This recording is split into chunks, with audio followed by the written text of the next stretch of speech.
Assalamu alaikum once again, and welcome to the Traveler's Prayer, the podcast that aims to explore the behind the scenes tales of some of the most notable Islamic events. And the man behind some of these events, Rayhan Iqbal. Say hello. Assalamu alaikum, Ahmed. How are you doing? I'm good. How are you? I'm good. Another week.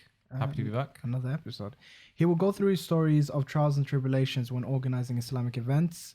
This week's episode, we cover the Strangers Tour, which was advertised as a refreshing look at the relationships of Muslims with themselves, their Lord, and the larger community.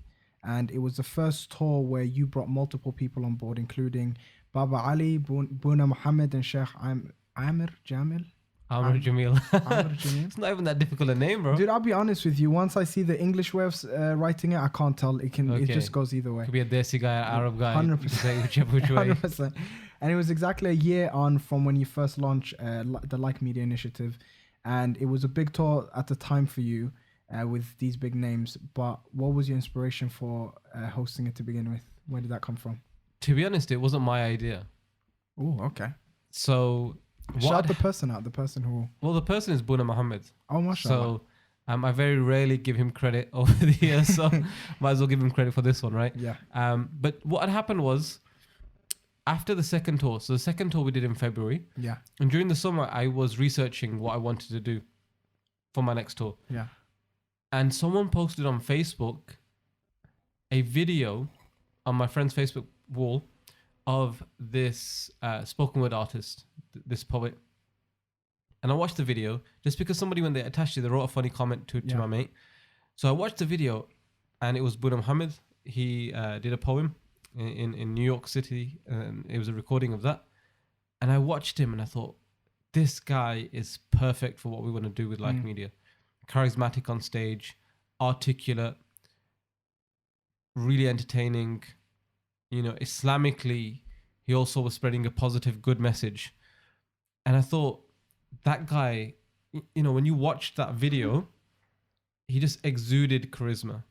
And he exuded everything that I thought Like Media was about. Was it the video where he was the poetry about the Sahabas? No, so it was way before then. Oh, okay. By that point, I mean, he'd already been on tour with us. It was a poem. I can't remember the exact word, but it was like a metaphor where he almost was making it seem as though he was falling in love with a girl. Yeah. But it was about the religion. Oh, okay. So he was saying, you know, I'm in love with this person. And it was a very, very engaging thing, because a lot of people, when you watch at the beginning, you're thinking, oh, he's talking about a girl and I'm in love and her beauty and all that kind of stuff. But he was actually talking about the faith. So, and that was like the twist at the end. Really, really, really good. So I reached out to him, and this was probably, I think maybe a couple of weeks after the Abdul Bari tour. And I said, look, I'm from Like Media. I want to do this tour with you. And he was already coming to the UK. So he said, look, I'm coming to the UK. I'm doing a few odd shows here and there. One of them is at Aston University, which is in Birmingham. Come, we'll link up and we'll connect there. So went down, linked up, connected with him. You know, very humble guy. Yeah. You know, he was living just with students. He didn't ask for a big hotel. He was just like, wherever you guys can find me a room, it's all good. Sat down with him. We exchanged some ideas, and we recorded. If you go on our YouTube page, there's a poem called Pumpkin Seeds. So while we're discussing what we can do, we recorded the poem and we uploaded it to the YouTube channel. I think it's even on his YouTube page. He said, look, I performed this, but I've never recorded it. So let's just record it through your portal and see what happens. That's generous. Yeah, it was pretty cool. Did you put exclusive in the title? No, we put the Like Media banner behind his head. Oh, okay. So you can't really... Yeah. I thought if anyone takes this video and puts it on their own YouTube channel, then, you know, they'll always see the Like Media name.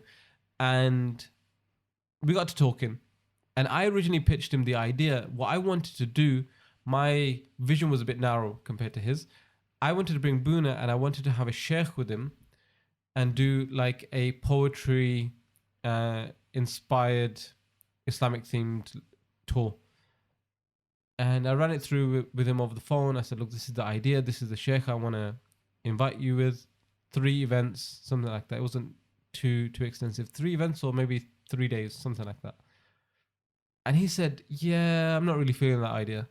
I've got a different idea. I just did a show with Baba Ali. And at the time, Baba Ali was one of the biggest, Islamic personalities on the circuit. He was the first YouTuber, Muslim YouTuber who went truly global household name on the Muslim scene at that stage. And very few comedians at that stage that were Muslim were doing the circuit. And he was one of them. He was a really big name at that stage. And Boonaa said, I just did an event with Ali, and the organizers of that event put them both in the same room for the accommodation. So both needed a place to stay. They said, look, we'll book you a hotel. It's a twin room. Why don't you two take the twin room? And Boonaa said to me, look, I spent time with him. He's great. He's really funny. Me and him came up with this concept of having a poet, a comedian, and a Shaykh on tour. And we want to call it the Strangers Tour and cover the three aspects that you mentioned at the beginning of the podcast. But his idea was slightly different. He wanted to have a traveling Shaykh. So he said, we'll go to one city and a local Shaykh. He didn't want to have a traveling Shaykh. He wanted to have local Shaykh. So if we went to London, find a Shaykh from London who can come in and talk there. Birmingham, find one from Birmingham, and so on. And I knew logistically that would be very, very difficult, because what happens is you don't then have a consistent feel all the way through. If you're presenting a set program, and every time that the third element of that is completely different, unique. What if someone runs over? What if they do less? What if they say something that we're not happy with? What if they overlap into the areas that the other guys wanted to go to?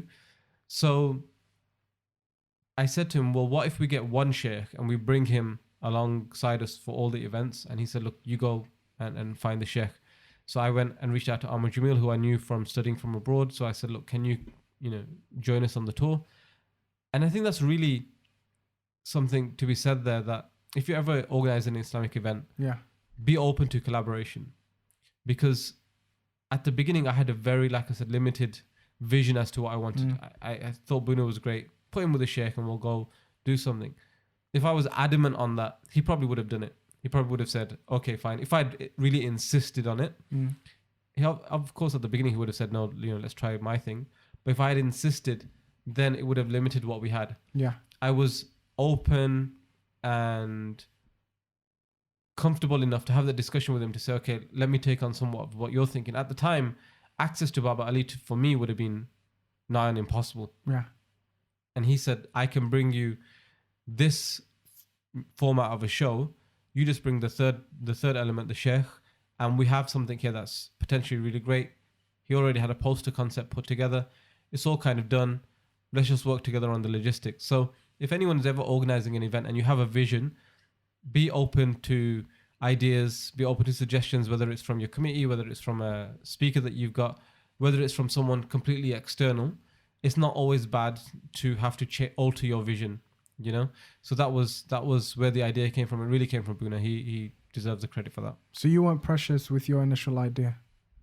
Not originally, because as soon as he pitched the idea to me, I was a little bit tentative about it. Yeah. Not because of the idea. I wasn't sure we could pull it off. I get you. At the time, you're talking about Baba Ali. We just knew we were going to get loads of people to turn up. Boonaa was like this great, charismatic, young, up-and-coming artist. And of course, it evolved into a 5-day tour of the UK, of England and Scotland. So I was apprehensive, like, can I pull this off? Because remember, I didn't have a massive team behind me. I was just doing this to continue my pursuit of gaining good deeds through the avenue that I knew best. So I was a little apprehensive, but any way that I could increase that, I was open to. I, of course, had my ideas from the beginning, but once he pitched it as it's already a formed idea, it made sense. Yeah. It made sense. So why not go with it? So everything, even from like the Strangers, the conception behind that, and all Boonaa, all him, all Boonaa. Okay, maybe we should have him on the next episode, right? Yeah. I'm sure he'd be happy about that. Yeah. But also the other different thing about this event was that you actually charged for it. You ticketed people £10 for this event, as opposed to the previous events that you had, which was for free. What was the reason for that? Were you getting money hungry? Was it getting impossible? Show me the money. Yeah. As you know, I don't get paid for any of this stuff. And what a lot of people don't know is the first 2 tours that we did, I footed the bill completely myself. So I was out of pocket by the time it came to this tour, probably to the tune of $2,500 organizing the last 2 tours, I was of that belief, and I guess the assumption that the right way to do things is not only to organize something, but if you have a little bit of money, you spend it in the way of Allah, and you that's your contribution as well. The problem with that was when Boonaa said, I want to bring Ali on, instantly I thought, I can't afford this. 2 tours with individuals who were asking for potentially a lot less money than what this show would have cost. Yeah. Had me 2.5 grand in debt. You can't keep losing that kind of money. So when I said to Boonaa, so that was my original apprehension. That the only thing I said to him was, our events are free. And he said, that's ridiculous. How are you're not gonna be able to survive? Like, this is not a very sustainable model. How long are you gonna be able to take money out of your own pocket and keep putting on these things? You have to charge. Yeah. And no one had said that in the way that he had said it previously. Who? The way that Boonaa had articulated that point. He was basically saying, if you really want to continue what you want to do, you can't just keep forking out money, because at a certain point, you're going to have to stop that. You have to make this be able to go a certain way. And he didn't know that, I personally footed the bill for the previous 2. He just didn't understand where we were going to make money, because, okay, do you have sponsors? No. Do you have this? No. Do you have a big donor behind you who's paying the money? No. So then how are you going to be able to do anything beyond this? So he just kind of, the way he described it was kind of ridiculous. Why would you not ticket it? That's the only way that you're going to be able to pull the show off. Put a ticket. We've ticketed it as a concept in Canada and America. Why can't you ticket in the UK? So that's why we went down that route. Then for me, again, it made sense when he said it. So I wasn't, again, precious about keeping it free. Although a lot of organizations at the time were trying to do a lot of free events. Yeah. I thought, if people are willing and able to pay, and it alleviates some of the pressure, because the other tours, when you're footing the bill, you don't scrimp per se, but you don't go out of your way to do a lot of stuff. Yeah. Because everything that you do on top is an extra expense in your back pocket. So if I want to spend so much money on advertising, well, I can't, because I'm never going to make that back. We're not charging for those tickets. So everything becomes an added expense. So you don't stretch yourself as much as you should have. When you have tickets, money coming in from that perspective, you can spend a bit more money. You can print off posters. You can get tickets printed. You can upgrade certain features of the tour, because you have that financing there. So being able to do that was important. Also from the perspective of, because we had Baba Ali, I didn't want to come across as, this guy's done everything on the dirt cheap. And I didn't know Ali at the time. So I didn't know if he had high expectations. At the same time, I didn't want to disappoint any expectations he did have. And sometimes that happens is when you have to, really hold on to your purse strings. So all those thoughts were in my mind. And I thought, well, really the major one was, if we want this to be sustainable beyond a certain amount of time, then let's charge. If it doesn't work, it doesn't work. But if it does work, then we're good. I keep thinking, if you had like a business plan going into like media, if it was just sort of a thing where you thought, let me do this for the sake of Allah and hopefully something will come out of it. And each guest or individual they interacted with gave you a bit of wisdom here and there to sort of figure out how to make this more sustainable. Definitely the latter. Yeah.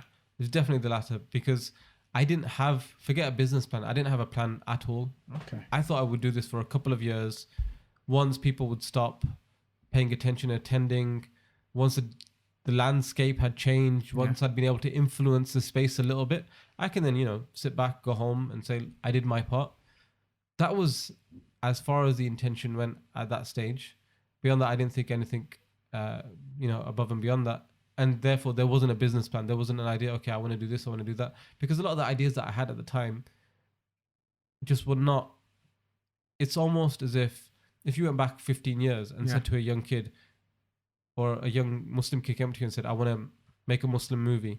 Who was doing that 15 years ago? People would say, oh, you need contacts, you need the financing. There's a lot of discrimination in that space. You're never going to be able to make a Muslim movie. Now the landscape's changed dramatically. Yeah. So it was the same kind of thing at the time where the landscape was so different that, you know, I just thought I'll do my little bit. You know, people didn't really think it would. I certainly didn't think it was going to go that long. So, you know, that's as far as I would suggest it was. My thought process was anyway. I guess people don't think about you know, funding Islamic events as a means to make it more beneficial for the end user, like the audience. Because like you said, if it was out of your pocket, then you would have made it more limited than what it already needs to be. Whilst if it was funding itself, then you would be more, you know, ambitious in how many people it could reach, what type of people it could reach, and all those types of things. Because you would take more into account all the benefits instead of just like, you know, how can I go home not feeling bad at the end when you look at your account. Look at the landscape today of the Muslim scene. Yeah. That's why a lot of smaller organizations are struggling to put on events. Yeah. And if they are, they're very, very small scale events, because the charities and the charity scene, because there is so much more financing there, you know, they're able to not just charge a ticket, but then when you turn up, ask you for £1,000, £2,000, and a portion of that will go towards putting on an event. An event organizer can't, outside of the scope of a charity scene, can't compete with that. You can't. So all of a sudden you have now even more limiting factors than you had when it was my time. Because at my time, charities did a tour, but every charity would do one tour a year. So it left a lot of scope for a lot of other organizations. It enabled people to be a bit more reasonable when it came to how much they would charge for an event.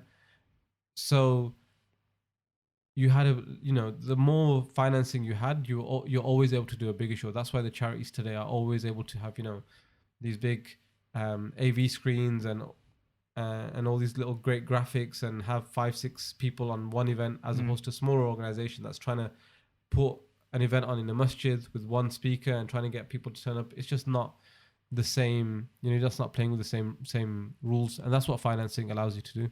Okay, that's a good insight to have. Also, there's something you told me before this about, there was a fourth mystery guest. There was not only a sheikh, a comedian, and a poet. There was also someone else that tagged along for this journey, and there was a funny story behind that. Tell me about that. Indeed there was. So Ali was, once we'd got the logistics of the tour set up, Ali was here for Global Peace and Unity, GPU, Islam Channel's big event. And up until this point, I'd always just liaise with Boonaa. I think we had one conference call between us, but I'm in the UK, Ali's in California, Boonaa's in Toronto. It logistically was a nightmare to get us all on at a time where all of our time zones aligned, right? So I think we only ever had one phone call altogether, because when it was evening here, it was too early there, and when it was too early there, when it was early there, it was too late here, and all that kind of stuff. California is like really far from the UK, so we struggled, and it's not the same, because I thought California and Toronto are like the same. Toronto is on like the east coast of Canada. Yeah. California is on the west coast of the US. How big is the gap between them? I have no idea. But then the other problem was, from me being in the UK, it's too much. Then connecting, right? So that was Boonaa's thing. He was like, look, we could probably make one phone call between us, but we can't make a regular thing of it, because that one phone call is going to have to be highly coordinated. Everyone's busy, everyone's doing their own thing. So to go out of your way and have 2-3 of these phone calls is very tough. So I hadn't really spoken to Ali too much. And he, again, was here for Global Peace and Unity. But Boonaa had given him my number, or maybe I'd shared my number by email. So I got a phone call on the Sunday night. The tour started on a Monday. I got a phone call on Sunday night, and it's Ali. And Ali says, I've got someone here who wants to speak to you. I said, okay. Get the phone handed. Ali passes the phone over to another brother, who says, hi, I'm from California. I'm with Ali. And do you have space to take me on the tour? So me not knowing Ali, and the way that the brother had, I paraphrased what he said just there, but he almost made it sound as if he was either part of his entourage or he was his manager. So I'd booked artists before. And on occasion, they'd come with the manager.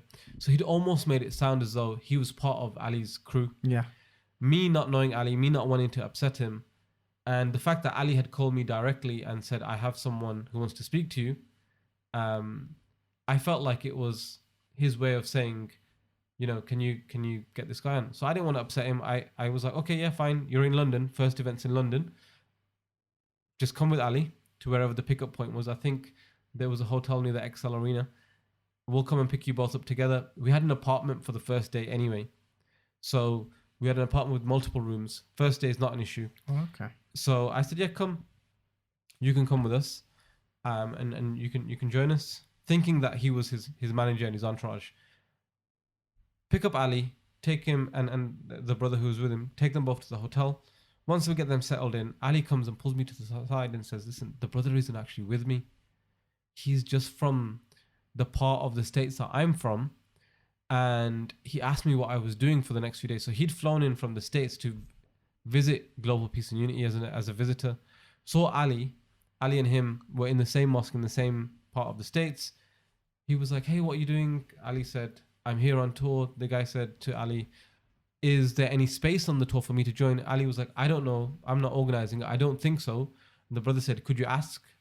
So Ali kind of made the phone call to be nice, but didn't give me like the background, right? To say he's not actually part of me. It'd be, if you can arrange it, then fine. If not, like no biggie. It's not a personal thing. Because what I thought was I was taking on this responsibility and I was helping Ali out. And Ali was thinking, I don't want you to feel as if you're doing this for me, right? This isn't a favor that I'm or a requirement from me for you to take on the brother. He just happens to be in the same space. And at that point, I was like, oh, the problem was me and Ali are really nice. Yeah. So Ali didn't want to say to him, like, bro, listen, this is really inconvenient, right? Like, I don't want to. Did you give him some breathing room? Like, was he there for like a day with you guys, or how long did he entertain it? We kept him on for the first 3 days of the tour. Oh my. So it was London, Birmingham, and Leeds. London, Manchester, and Leeds. He was with us. So Ali didn't want to say to him, listen, this is going to be inconvenience to the tour and the organizer. He might be able to accommodate it, but I don't think I should ask that request. Similarly, I didn't want to be the bad guy and say to him, listen, I've got these 3 guys that I'm trying to take care of. My focus really needs to be on them. I haven't taken into consideration another person. It has impacts quite significantly on housing, on travel, on food, a whole bunch of things that you don't think of, right? So I didn't want to be the bad guy either. And then once we've got him into London, because he was so nice and he was talking to us and he became part of the entourage, because the first ISOC that we went to thought he was part of our crew. And then once he becomes part of the crew, what am I supposed to say to him? Like, okay, the next day we're going to Manchester. He's like, oh, I'm really looking forward to go to Manchester. And I'm just like, who's going to tell the brother? Like, I had a car, but it was a really tight squeeze, right? Once you add in an additional person with his luggage and stuff. So I didn't want to be the bad guy. Ali didn't want to be the bad guy. Boonaa was like, who's this guy we're dragging along? What's going on? So what was Boonaa in on it? Did he understand his situation? Or did Boonaa just think... No, so Boonaa was like, if you two don't want to be the bad guy, because he came to me and was like, as a tour organizer, you need to tell the brother that we can't take him on the tour with us because of course... But I'm just... Because I know Baba, Ali came to you and he said, he's not with me. So, if you want to cut him off, cut him off. But was Boonaa part of that conversation as well? Did he know the whole 3 days? Or he knew that he wasn't with Ali. Yeah, because Boonaa had put the whole tour together. Yeah. If there was, a manager or something that Ali was going to, say, I want to bring him along, Boonaa would have told me that beforehand, right? Yeah. So he was like, one of you two need to tell the brother that. I have to, yeah. Because we've got a car. We had a 7-seater, but not a 7-seater, but a big MPV car. But the back seats all had the luggage on. So the Shaykh was in the front with me. And then you have the middle part, right? Where people sit. Now, the middle was meant to be a space. So if one of them wanted to lie down, stretch out a little bit, you've got that space. If you're doing miles and hours on the road and someone takes that middle space, you get cramped all of a sudden, like real quick. So his concern was we were getting really tight in the car. and we're doing it for someone who's not part of the tour. So he was saying to me, you need to tell him to go. I said, look, he's Ali's friend. Ali should maybe, have that conversation with him. Ali was like, look, I'm not the tour organizer. If you want to, ask him to leave. But we were being really nice. The guy was nice. But the problem was, and this is always for someone, whoever approaches an event organizer and asks for a favor. Yeah. An event organizer will always try to accommodate that favor. It's very rare that an event organizer will say, listen, do one, go away. I'm not going to help you out. But it can burden the individual, because what started to happen was we're going to places where people are taking us out to eat. Someone else is footing the bill. Now all of a sudden they're footing the bill for an extra person. And the brother was like, I'll pay for everything. But the guy who's paying for it was also like, no, it's fine, I'll cover it. But that's an extra expense. Yeah. All of a sudden, there was one of the days where Boonaa was like, there's no space for you in the car, bro. Like, he told him straight up, there's no space for you in the car. I've got extra luggage, I need to take stuff. And the brother was like, I'll go in the boot, right? I'll find some space in the boot. And Boonaa was like, we don't want you to sit in the boot. Like, this isn't fair on you to have to do that. But at the same time, we can't chuck our luggage out to accommodate you to kind of join us on the road. So what had happened was, after Leeds, I think after the third event, we were traveling up to Glasgow, and at that stage Boonaa was like, listen, if you guys are not going to tell him, I'll tell him. I'll say to him, because it was a real long trek from Leeds to Glasgow, and he said, look, we can't accommodate this additional person. So we just, in a very nice way, we said, look, bro, I didn't say it, Boonaa said it to him, you need to leave. He said, look, something along the lines of, at the end of the day, we're trying to outside of the camaraderie and the niceness of traveling and going on the road, there's a business element to this that involves the travel, that we have to make sure our merchandise is there. We have to make sure that we're taking stuff along with us, and having an additional person there is limiting that, or a bit of a hurdle to that. So we lost him after the third day. He was a very nice guy, gave us a few laughs and jokes on the way, but like I said, a real takeaway, aside from the funniness of having an additional person, that me or Ali were too nice to say. I'm just thinking, like, him in Leeds as an American, how will he figure out the logistics of getting back? Trains? So does he understand the whole infrastructure? I'm assuming so. I mean, because I have an aunt from Holland and she's scared to go on anything but the coach. Yeah, I mean, to be honest with you, knowing Boonaa, he probably pulled up thetrainline.com and put in, like, from Leeds to London, what trains are there, right? And he booked it before even having that conversation. He says money's been it's done. It was one of those. It was funny at the same time. Yeah. And Boonaa basically gave me and Ali a nickname, Miskeen 1 and Miskeen 2. Yeah. Right, so because we were so nice about the whole thing, he was like, oh, there's no point talking to you two, because he's Miskeen 1 and you're Miskeen 2, right? You two ain't, you ain't got the cojones to go up to a guy and say this. And we were like, but why do we, we're okay, we'll make it work. And Boonaa's like, I need to lie down in the car, bro, there ain't no space. It was really funny at the same time.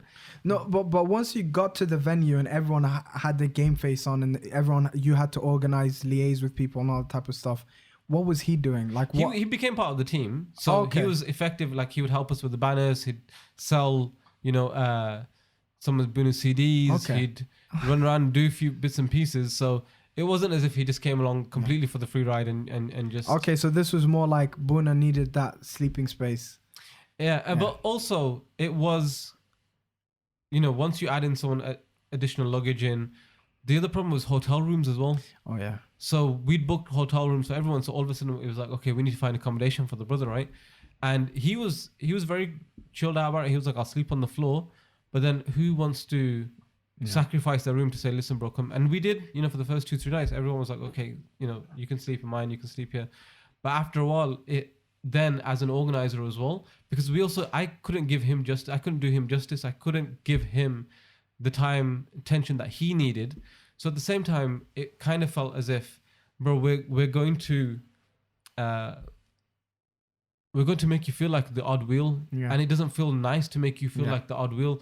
So it's making us, like, even though you say you don't feel bad, it's making us feel bad, and it's then impacting us as a individual. So yeah, if you ever, if you're an attendee at an event, if you're ever interacting with a event organizer or organization, just remember, sometimes when you ask for a favor, it might seem very small, but the knock-on effects and the ramifications and the impact that it has, it multiplies to the point that you don't know. So it was fun. It was funny to have Just him on board. be more considerate. Yeah, that's And, you know, ask for a favor, but if you're gonna ask for a favor, make sure that it doesn't. It's a relatively smallish favor. It's not something that's gonna, you know, continue going all the way throughout.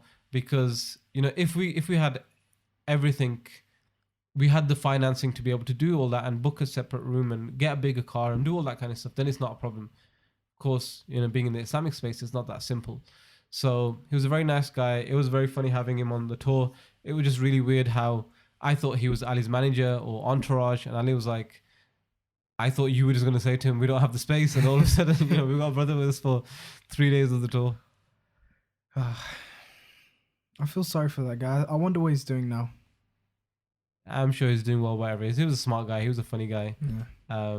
But it's one of those. We'll always remember. It's funny, man. We'll always remember. And that's every time we did the Strangers tour after that, Boonaa would always be like, Miskeen 1, Miskeen 2. And he'd pretend like he had like a walkie-talkie. Oh, Boonaa. Boonaa, he'd pretend like he'd have a walkie-talkie and he'd go, Miskeen 1, over. And then go, Miskeen 2, Miskeen 2. And then me and Ali were like, why are you doing this to us, bro? We're just trying to be nice, man. You know what I mean? Okay. I'm a running joke. Miskeen 1, Miskeen 2, over. Were you Miskeen after that? Yeah, I mean, you know, the thing is, like, it's perspectives, right? Yeah. You know, it's perspective. So my perspective is always trying to make everyone happy. It's always impossible to make everyone happy. You try to accommodate, and different people have different perspectives. Like, why would we do that? You know, we're tired. Let's go. Yeah. So I guess it depends on your thing. Probably we got called Miskeen plenty of times after that by Boonaa, so Yeah. although we got him back on another tour, we'll talk about on another podcast. Okay. Well, there's a time where he became Miskeen 3. He became Miskeen 3, right? So you know, So we he got just him. needed, okay. He needed a bit of time and Yeah, became he needed Miskeen time, 3. Yeah. Okay, moving on to the actual tour itself, breaking it down into its pieces. The first event was in London, King's College, but that was actually your first ever event for Like Media in London. You haven't pursued that place before, even though you selected it as your first stop on the tour. But why was that? Why didn't you go there beforehand with the other tours? London is really weird, especially the Islamic scene. Yeah. They're very overly saturated. They have so many events, so many things happening that if you try to go in there with something, they're like, what's the big deal? We had something last week. We'll have something again tomorrow. Like, there's nothing special about, you know, it's very hard to please an audience that has so much going on for them, right? Yeah. So because of that, Londoners are almost like, well, what's the big deal? Don't care. You know, we're doing you the favor by allowing you to come into our city and put on a show. And because I travel up and down the country, I don't really need that headache. I don't really need That the snootiness. That uppity. Yeah, and it's still the case with a lot of Islamic organizations because it's the capital, because things are so expensive there. There's just an assumption that, and I guess it's a London thing because they're in that bubble of the city of London and how London is a hub and things are happening. all that kind of stuff.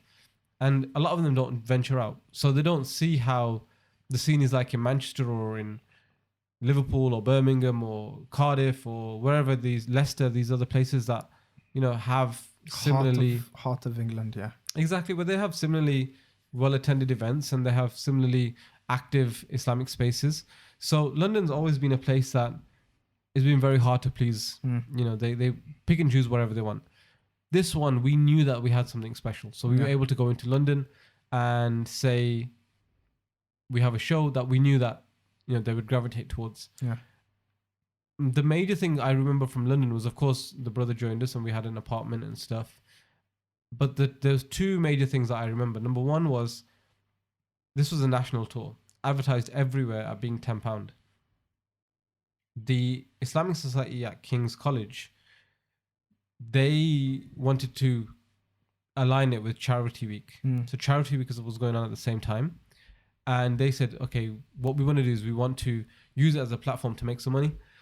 And I said, well, it's a national tour. I need the £10 to cover the costs, right? I need to pay for the flights and hotels and food and travel and, you know, the fees of the guys. Of course, they're not going to be coming to the UK and just doing, you know, shows for Islamic societies up and down the country for free. Everyone, you know, it's not that much of a ticket price. And it's big boy names. That's what I mean. It's not that much of a ticket price when you take all that into consideration. So they were like, it's fine. We're in London. People are used to paying more money. We'll just knock up the ticket price on our end. We'll charge people 15 quid. We'll keep the extra £5 for charity week. I was like, are you sure? You know, you're asking people for more money. It's a national tour. Somebody can just go to Birmingham and watch the show for £5 less. They were like, yeah, it's fine. People are used to it in London. Biggest mistake I ever made. Oh. Allowing them to do that. Because what happens is they can explain it to the people who are close to them. Other people in the Islamic Society. This was a big tour with big names.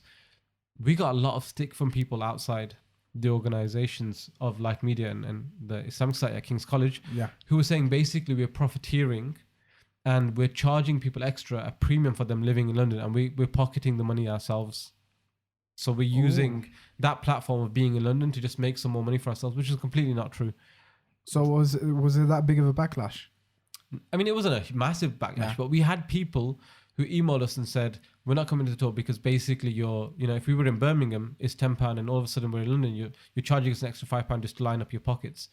Now, did those people buy tickets? Did they attend? I have no idea. But that first impression is last, right? So we might have lost a whole bunch of people who afterwards would have said, oh, Like Media, they're just a money-making, greedy organization that just wants to fleece the Muslim community.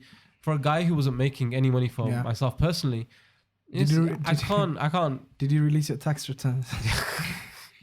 Probably should have, right? But I wasn't making money. So for people to have that assumption, I can't change that philosophy, especially if they don't interact with me. If they interact, I can tell them.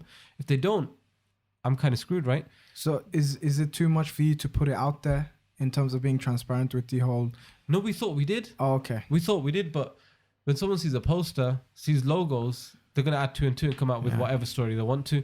So that was a big, after that, we've had people on national tours say, I want to push the price up and we want to keep, I'm like, no, because we get bad backlash.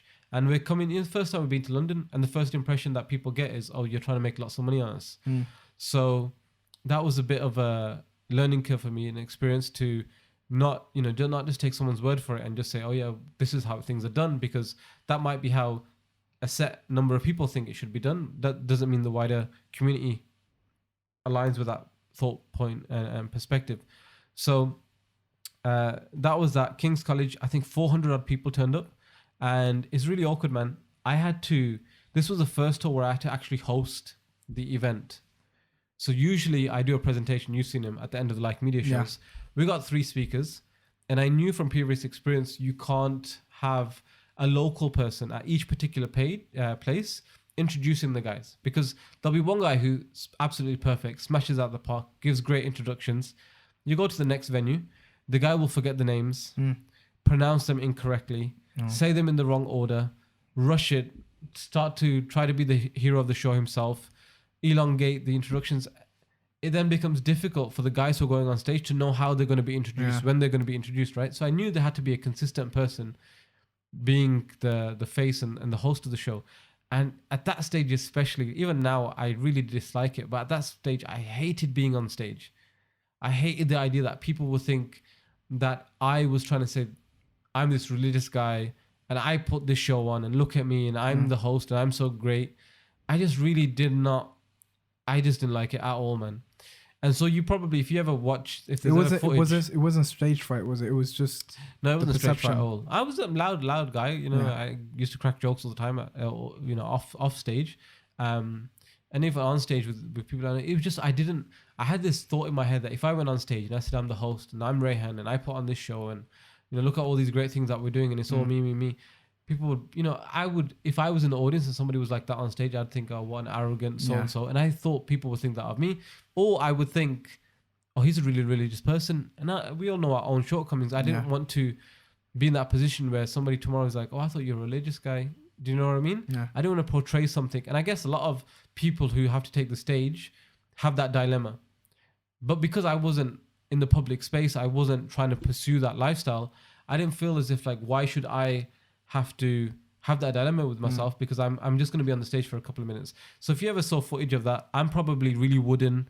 I'm probably, not delivering my lines as well as I've done subsequently in very many years. Yeah. But yeah, man, that kind of stuff, I really don't like being the face and the name of the whole thing. But the Islamic Society, because it was part of Charity Week, and this is the other thing about London. It's really weird. If you go to every other ISOC city, and you go to every single ISOC in another city outside of London, Charity Week is organized by the Islamic Society. In London, they have two different teams. They have the Islamic Society and they have a Charity Week team. Large number of times, the Charity Week team do not interact or are not even part of the Islamic Society. They're That's just how big it is. yeah, well, they're just part of the Charity Week. Like they said, like Oh, I don't yeah, want to yeah, associate yeah. with the Islamic Society. I don't want to be part of it. But these are practicing Muslims who will stand there and say, look, we're not part of the Islamic Society. We're just Charity Week. So that happened at King's College. That was the first time. I was part of Charity Week from the beginning, right?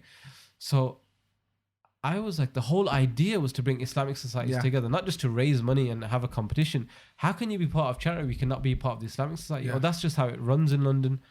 I just thought it was the craziest thing. Is there some rivalry there as well? No, because Charity Week in London became a massive competition to see who kind of comes to the top. And also, I don't know the dynamics of the on the ground, but I can see where people would say, I don't want to be part of the Islamic Society, but I'll be part of Charity Week. Like we talked in the very first podcast about how it brings people together. But the idea I always thought was, once you get involved in Charity Week, you become part of the Islamic Society because it's part of the stuff. But because Charity Week became so big, they started having dedicated teams who then almost branched off and said, okay, it's its own entity, which was very weird, right? It's the first time I'd seen that. And the guys I spoke to, they were like, yeah, it's standard in London. We have Charity Week teams are not part of the Islamic Society. And I thought that was very, very surreal. So I've never liked that place anyways. London's a different place, yeah. There you go. You know what I'm saying. Yeah. So shout out to all the Londoners listening to the podcast. Much love your way. Gang. And so what happened was, when we were doing the liaising with King's College, the sister was like, oh, we're Charity Week. We're not part of the ISOC. Yeah. So we can't do this and that because we're not the ISOC. And I'm like, huh? What are you talking about? So that was a bit strange and surreal. But one of the things that I remember from this show particularly was they wanted, as part of it, we had 400 odd people there, right? The largest attended event I'd had at that stage under the Like Media banner. We'd had bigger ones that we spoke about before when I was doing things independently. But under the Like Media banner, 400 odd people turned up. Yeah. Packed out lecture theatre in King's College. Great vibe. Everyone loved the show. But they wanted to have a fundraiser at the end. So they said, look, we'll happily do the show. We want to bring the Charity Week thing on. They wanted to take the extra £5 from the tickets. They wanted to have a fundraiser at the end. I said, we're your guests. Like we discussed last week, look at it from their perspective. Everyone has to benefit from it. Everyone's priority is important. So their priority of the event was to raise money for Charity Week. Cool, great, let's do it. And as soon as the event finished, a brother who's a very, very good friend of mine, who's a King's College alumni, jumped on the stage, grabbed the mic and said, lock the doors. We're not letting anyone out. Lock the doors, right? Oh, wow. So we were like, hey, what's going on? You heard like lots of giggling and stuff because there's people trying to leave, right? He was like, no, lock the doors now. No one's leaving because obviously once people seen the show, if you have a fundraiser at the end, people just want to get up and get out, right? People don't necessarily want to give money away. And so he starts going on stage and he starts fundraising. I remember he's like, oh, we're going to do Bengali fundraising, which was like the surrealist. So they had a concept that what would happen is, they were doing some auctions and when you bid a higher amount, whatever you'd bid, you would pay. So let's say me, you, and a third person were bidding, and I say I give £10. You say I give 20. Somebody else would say they'd give 30. Whatever number that you'd finish on, even if you didn't win the item, you'd give that amount of money. So if you said I give £1,000 and somebody said I give 1,500, they win. You still give your £1,000, right? What? Yeah, that's why he said it was like Bengali fundraising. So it was hilarious, right? So, it was a cool concept. So Obviously, the fees weren't that much, right? No, is it you're paying for product or what are they auctioning? They were auctioning products. So two people pay for the same product. Exactly, that was the essence of it, right? Okay. The person who won and gave the most would get the actual thing. But of course, it's a really creative way of getting people to give money. I thought it was hilarious. But what happens? We're all sat, right? Me, Ali, and Boonaa. I sat on the front. Shaykh Amer is there as well, actually. And the ISAC guy or the charity week guy, I can't remember, came up to us and whispered and said, look, can Ali and Boonaa go on stage while the fundraising is going on? And me being, miskeen one, right? So I was like, they're right here, ask him. And at that stage, the Muslim scene wasn't dominated by fundraisers. Like it just didn't happen at events. There was no fundraising. There wasn't like you come to an event and there's fundraising. It was just you'd buy tickets and then turn up to the show. Unless it was like a really, really big show like GPU, they probably did fundraising. But like the local ISOC stuff, there was nothing. And they said, well, but Ali and Boonaa go on stage. And Ali and Boonaa were like, we don't know what to, we're not fundraisers. We don't know what to do. And I was like, Miskeen one, you know, just go on stage. You know, they just want you to be on stage and just partake in it. Just be two pretty faces on stage. Pretty much, right? Go on stage and then show your faces and people might be impressed. So they were like, okay, if you want us to, but like, we're not fundraisers. We don't know what we're doing. I was like, just go, man. They're asking you, you know, they've hooked this up, brought so many people out, do it. So they go on stage and they're in one corner and the ISOC guys, the charity guys gave them 2 mics. And then there was nothing for them to do. Right, so they stood on. So my mate, the one who was they give like charismatic performances, but this is where they're just sitting ducks. They're just standing on stage, right? Just like standing there, going like, we don't know what to do because he didn't. My mate who was fundraising, he also didn't like bring them on and say, oh, come on, guys, you know, let's do something. He just carried on fundraising with the stuff. And then what happened was, once he was doing the fundraising, Boonaa started getting the mic and going, Takbir, Takbir. Right, and then every time someone would like donate something, he'd go Takbir, Takbir, right? And then like, but he was doing it really funny way to the point where like every time something would happen, he'd go Takbir, right? And then everyone in the audience was just cracking up, like absolutely dying, right? Because they were just hilarious. Like the guy was like, and who's gonna give me like £100? Before the hand would go up, Boonaa would be like, Takbir, Takbir. Right? And then like, it was just hilarious because he didn't know what else to do, right? He was just like, okay. And then what happened was my mate who was fundraising kind of got a bit vexed and turned round to Ali and Boonaa and went, listen, mate, you're in London now, yeah? This is not how we do things. And like serious? He was serious, right? And everyone in the audience went, ooh, right? He said, we're in East London or West London. I can't remember exactly what it was. But he mentioned the place in London where he had a very angry look on his face, right? Because he's obviously trying to fundraise. Boonaa's having fun with the audience. It probably didn't align with how he thought he wanted those guys to interact. Yeah. So because of everything happened, and then Boonaa and Ali just kind of looked at each other and were like, you know what? We're spare wheels. There's no point in us being on stage. Came off stage and, just sat back down again. Because it got really awkward, man. Because he really...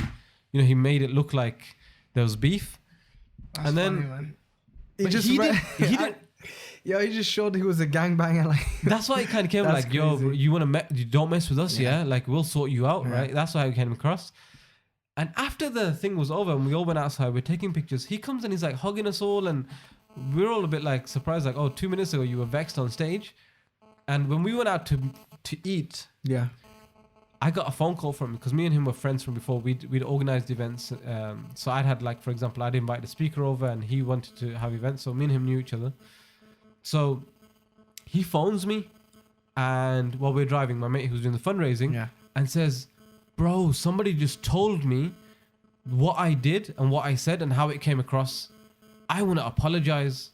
Like that was not my intention. I didn't even like out of body experience. I didn't even realize until somebody now from the ISOC and said, you know, you came across as if like you had beef with the artist. And I go, look, I'm with the guys right now. Do you want to speak to them, to Boonaa, and apologize? And he was like, bro, honestly, if you could do that, I'm so ashamed. Like, put me on the... So what was his intention? How did he, in his mind, come across? He probably just came across as like, bro, that's not how we do things. You know, like we're fundraising.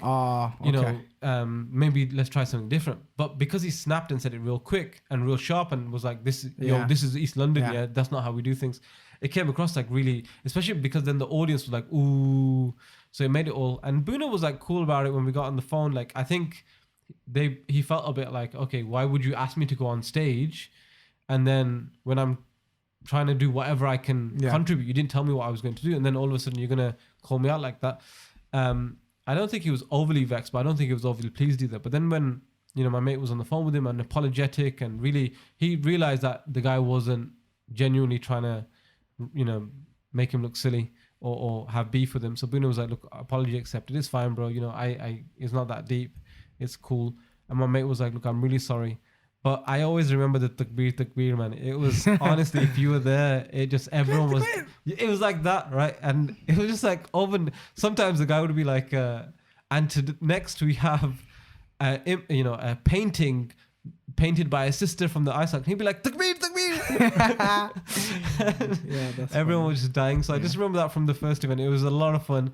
First event we did together, and it was a lot of fun, man. Yeah. I mean, what we learned from there is like people from London are snobs and aggressive and can't take a joke. Probably. Yeah. What also is interesting, what I forgot to mention, right, was when I reached out to Sheikh Amer, I said, look, it's a 5-day tour, and we want to have a sheikh, a poet, and a comedian on the stage. And Sheikh Amer went away, thought about it, and he came back and he said, look, I'll happily be part of the tour, but I think from a religious perspective, I would feel more comfortable, and I think it's more advisable if you have me at the very end as the sheikh. You have me at the very end because you've had the fun, you've had the poetry, the entertainment. You really should finish with a very serious message. Of a reminder, But I knew what was going to happen. As soon as Ali and Boonaa finish, people are going to get up and walk out the door. Is that okay? No, that's the reality, right? Like whoever you pay to see, the names that you know and you're aware of, once you've seen them in any kind of show, I mean, we're talking like an hour and a half show. So if the additional half an hour at the end is to listen to an Islamic reminder that's not got jokes in there. Yeah. Ali's thing is jokes and it's funny. My assumption would be that they would at least wait for that half an hour to see Ali or Boonaa like afterwards. So this is the thing. Them. That's what I guess that's what he was thinking, right? Yeah. You will get that with some people, but the vast majority, you think about it, it's a school night. You've also got people who have differing options for the evening. Yeah. They can go out to have a meal, right? I could leave in that half an hour, go have a meal, come back and take my pictures. You've got other people who might want to go watch football, might want to go watch something on the TV. If I've seen the main reason I'm coming to see the show, why would I stay afterwards? Yeah. You see what I'm saying? Yeah. So it's almost like crude example, but if you ever wanted to go meet a football player and somebody said, oh, Cristiano Ronaldo's going to come out first and then Philip Neville's going to come out afterwards. Well, if you've seen Cristiano Ronaldo, who's going to come out and see, anyone else after that, right? So even though they both played for the same team and they both were integral parts of the team at different times and they have different objectives. So I went to Sheikh Amer and I said, look, I understand what you're saying about because he was saying, the message, the spiritual message is the loftiest message. So it shouldn't be it should be right at the very end. And I said, I understand that. And I understand the perspective that you're coming from. I just know people are going to get up and walk away. And after seeing the first show, Sheikh Amer leant over to me because we sat next to each other, obviously in the crowd. He said, you made a very good call, man. He goes, now I see what you're saying. Because once you see Ali's and Boonaa's sets, his set is, because it's a spiritual reminder, it's not as energetic, engaging, vibrant as the other two. He said, yeah, it would have, people would have just got up and left. Okay. So he was sort of the warm up with the reminder and then he was second.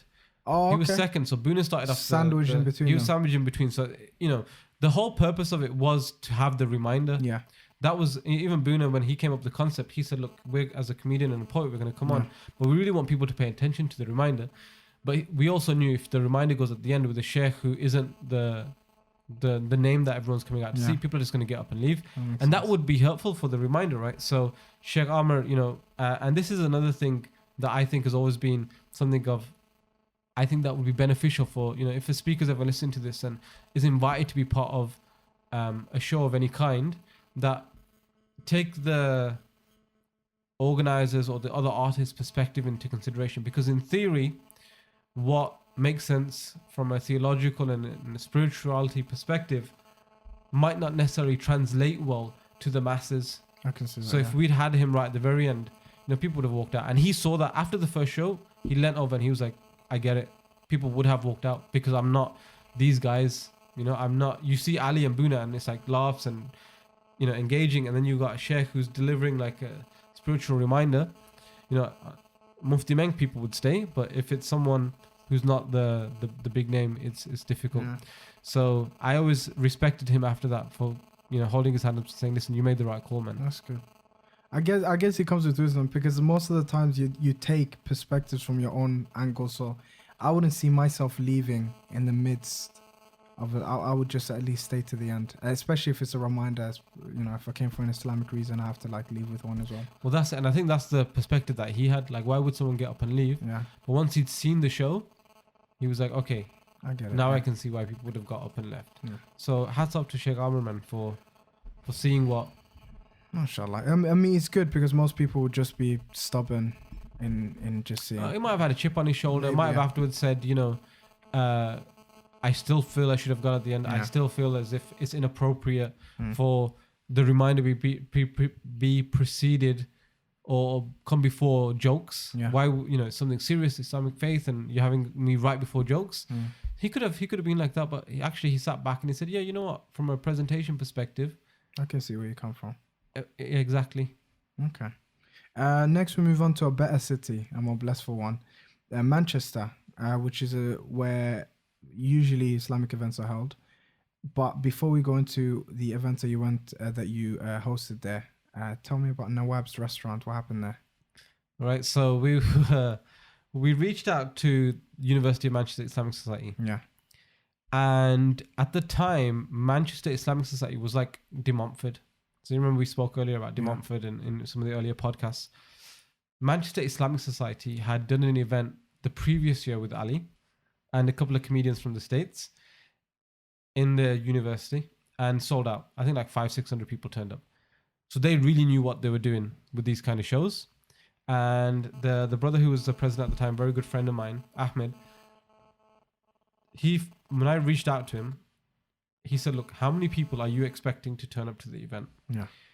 What I propose, he said to me, what I propose is I'll pay you all the ticket money that you expect for the amount of people who you want to turn up to the show. Anything that's additional on top of that, we want to keep the money. And I said, are you sure? Because this tour is really expensive. Because it was expensive at the time, right? Mm.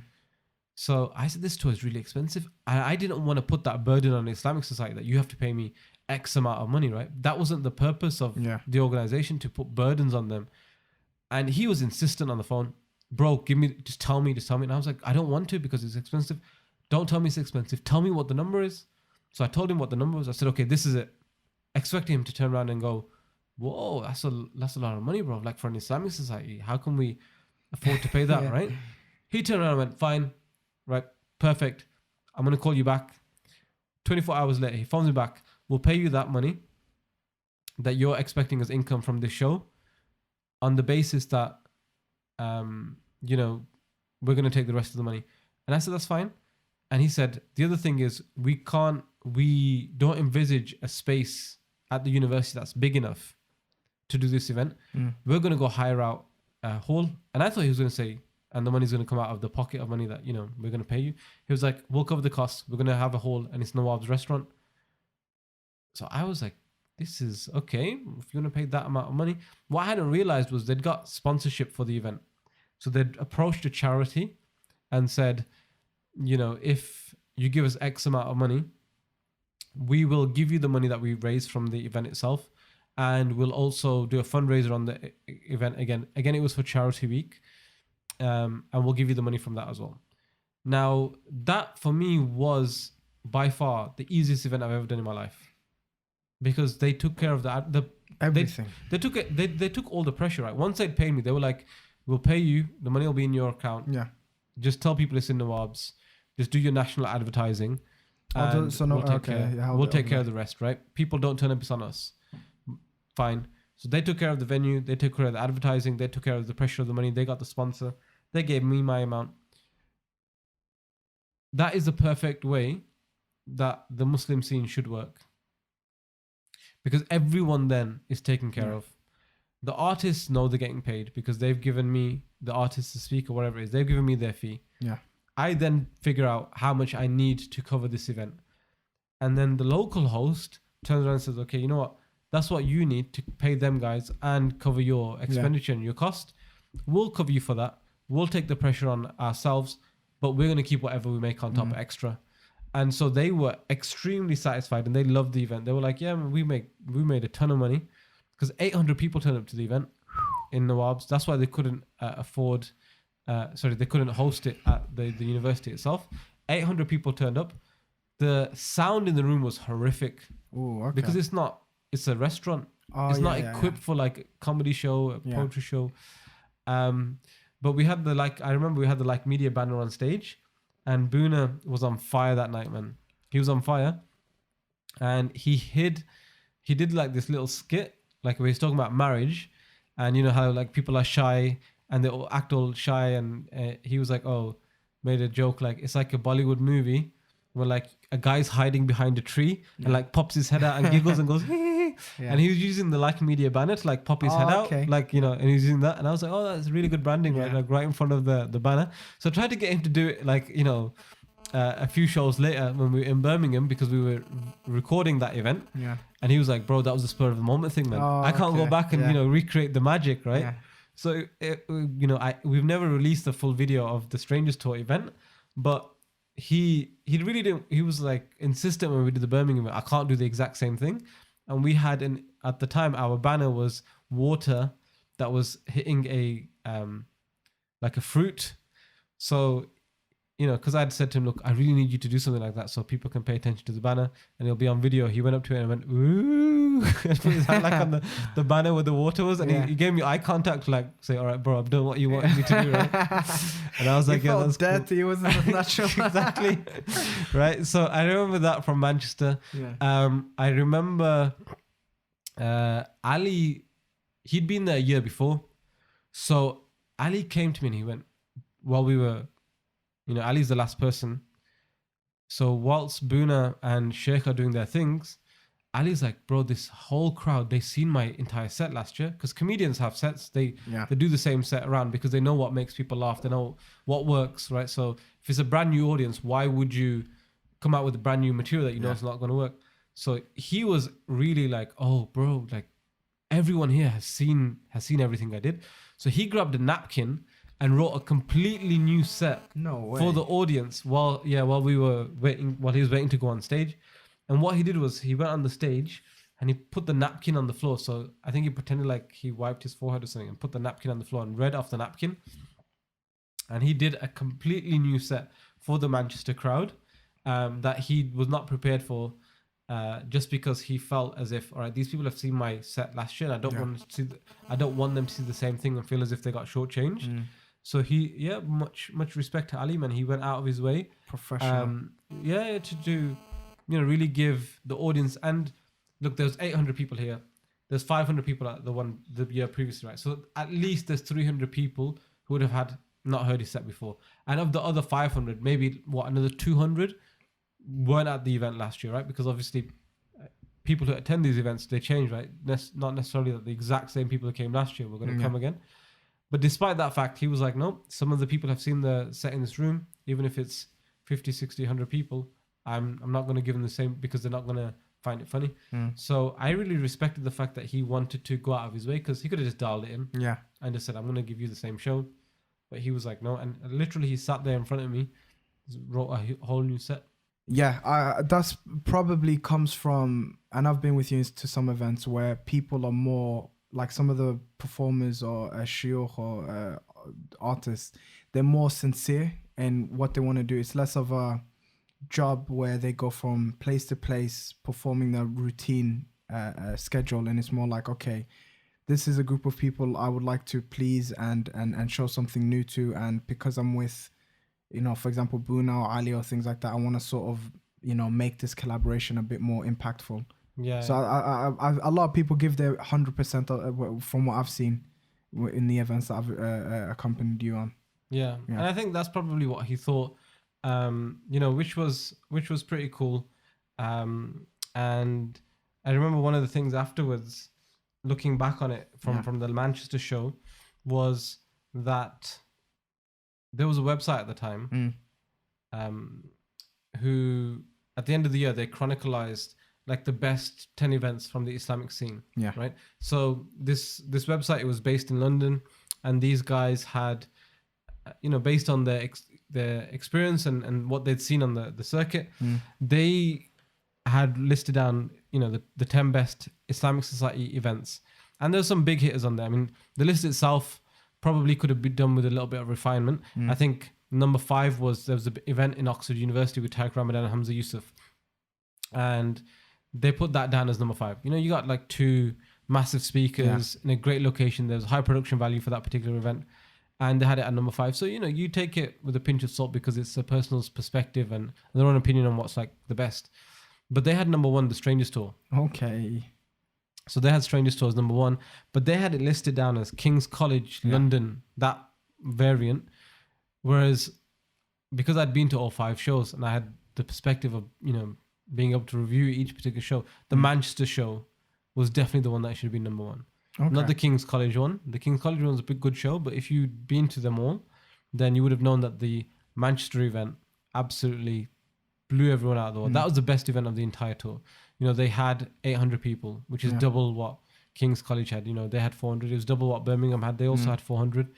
And, you know, they had food there. Right, they're handing out free food. You know, Boonaa was on fire that day. Ali wrote a completely new set. The Shaykh was, second day he'd done his presentation, so he was more comfortable in his shoes. You know, everything about it, the Islamic Society guys, the vibe, the place, the whole setting, the city itself, everything about that particular event made that one the most memorable one on Strangers Tour, the very first Strangers Tour that we did in 2010. So Manchester ISOC, big up your bad boy selves. You made it to number 1. Okay, and it's of course a better city than London.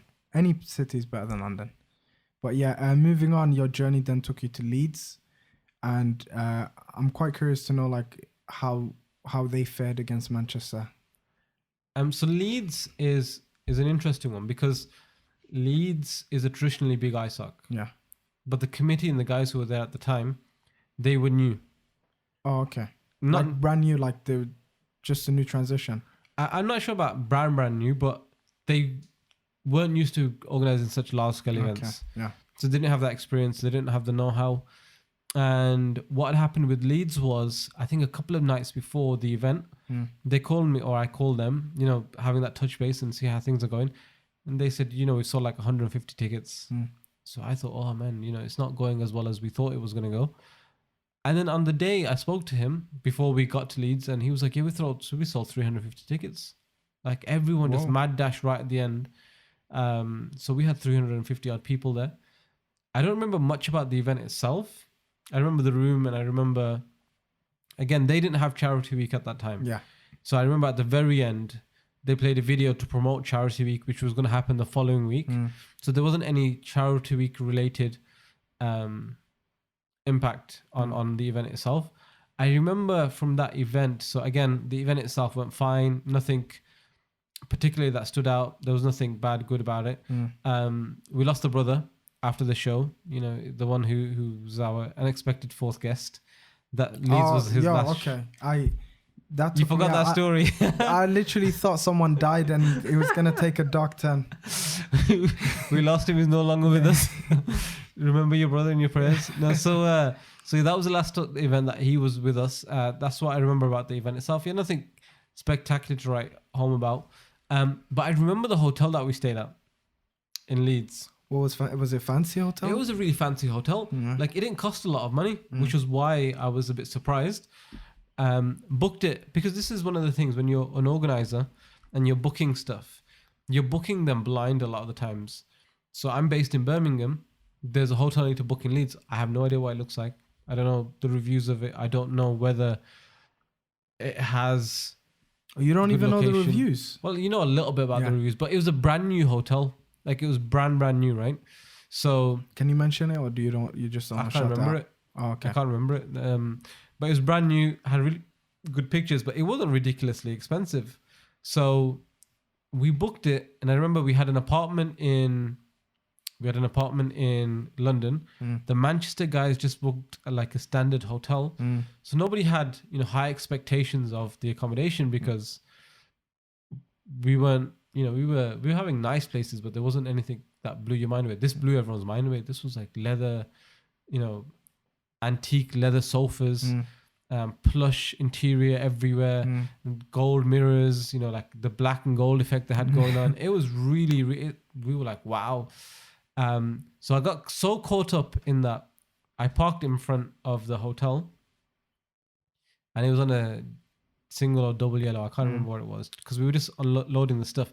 I got so caught up in the hotel thing. Yeah. Went outside, a guy's ticketing the car. I was like, oh man. And I just spoke to the guy. I was like, look, I just went inside. I got caught up. He was like, sorry, mate, you can't park here. And I said, what's the score? Because I said, shall I move it now? And he goes, well, basically, after 6 o'clock, it's free to park here. So you might as well leave the ticket on your car and leave the car in the same place because someone can't ticket you twice. Like if you move it somewhere else, you're going to have to pay for parking. And so you might as well leave it here. You've been ticketed. No one's going to ticket you twice. Just leave it here. And then after 6 o'clock, it's free anyway. So we just left the car like right in with the only car in the entire street, right? I hadn't noticed that before, right? That would be the only car. So we might get ticketed. I remember Shaykh Amer came out to me and he was like, why is there like a traffic warden next to you? I was like, yeah, I didn't get the, I didn't sort out the meter. He was like, you could have just come to me. I would have given you some change. I was like, I don't think that you can pay here. I think it's one of those things where you can't park. So I remember those two things from Leeds. And the reason I remember that was I lost the actual, when they put the sticker on the front of your car and they put the information on how you pay the fine and stuff, that little sheet of paper, because I'd taken it out and we're on the road, right? There's so many things going on. I lost the sheet of paper. So after the tour finished, I had to call up Leeds Council and say, can you tell me what my fine code was? And this was the registration of the car and this was the date it happened. And I paid them up over the phone. So those were the two things I remember, especially about Leeds, getting the ticket and staying in this really super cool hotel. I remember like everyone was impressed. Boonaa and Ali were like, wow, this is a really, really one of the nicest hotels. Even by their standards. Even by their standards. It was genuinely really nice. So I tried booking it a few times afterwards, but I've never remembered the name of it. That's mad. Okay. That's a pleasant surprise. I mean, there's always ups and downs. That's what I'm getting. That's a relationship here. There's always one little silver lining with 4 disastrous events. But these events, I mean, look, 400 people in King's College, 800 people in Manchester, 350 people in. I mean, the turnout is amazing, but Leeds. The event itself was, the way that it was lined up, the way that everyone delivered was really good. But this is why we're doing the podcast, isn't it? Yeah. One of the guys who listened to an episode last week messaged a listener message and said, I'm surprised at how brutally honest the podcast is. Yeah. How much information you're going, because we could sugarcoat this and have really great stories and tell everyone about the good stuff and, mitigate or exclude all the negatives. But the whole idea behind this is learn from the mistakes that we made, the good stuff that we try to implement them yourselves. If you're organizing an event yourself. And also if you're attending an event, know the ups and downs that people do go through. Yeah. So that you can be a little bit more amenable to them and some of the pressure that they're feeling. So it's life's got ups and downs. Why is it going to be any different with organizing an Islamic event? So but I just wish that the story is always on the up. It was always the up, not the little dips. So there was just a nice hotel. There was no ticket on the car. No ticket on the car. But your journey after that took you to... In all fairness, the last time I went to Leeds, if you remember, was with Mufti Menk, where I had a brick thrown through my windscreen, right? That's true, So it was an upgrade from that perspective. It 100% is. You know what I mean? So it's a piece of paper instead of a brick. Exactly. Piece of concrete. But on day 4, your journey took you to more braver lands, the land of Scotland. Is it the first time you went to Scotland, by the way, for Like Media? First time. First time I'd been there for an event. For an event altogether? I never organised an event up in Scotland before. Okay. Well, what did you notice about that? Was the turnout different over there? Was the reception different over there when it came to dealing with the ice socks? So there's two things. Scottish people are much more friendlier. Oh, okay. So the crowd That's generally... not the stereotype, by the way. Islamic crowd, anyway. Oh, okay. So the Islamic crowd, they engage far more. So remember we spoke in an earlier podcast about how sometimes the crowd is wooden and they don't react, and they will have a straight face all the way throughout, and afterwards a speaker will say, I don't think they enjoyed the event, but really they did. They just, that's their way of being responsive to the speaker. Whereas Scotland generally, from my experience, they're a lot more engaging. They'll laugh, they'll smile. So the crowd was a little bit more upbeat. With this tour, it's an anomaly because every crowd was, because you got comedians and you got poets, so people are going to be interacting from that perspective anyway. But generally, they were a lot smilier. The problem is with Scotland is you don't get the attendances, and the Scottish guys told me before I went, they said if we get 200 people, it's a really well attended event in Scotland. Like you don't We're talking, 9 years ago now. It might have changed a little bit. But at that time, they were like, look, if we get 200, 250 people, we've done really, really well. Like, why is that? I think two things. There's not as many people there, as in like Muslims who gravitate to that kind of stuff. Oh, okay. And number two, probably the way that historically people interact with the faith. They don't really go out of their way to attend Islamic events. So I think with numbers being an issue, and secondly, just not being part of their regular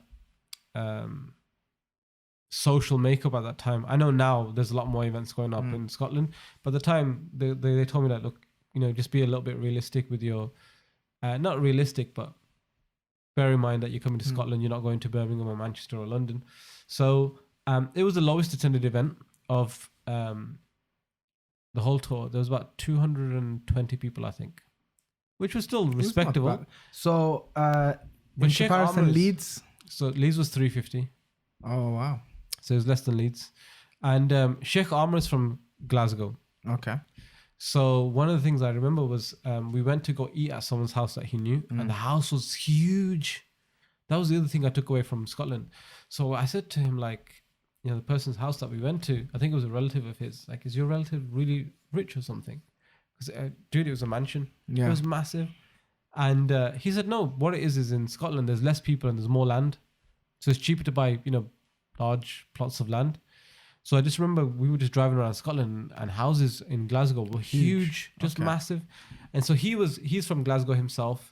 Okay, Glasgow is not Edinburgh. Edinburgh is very different.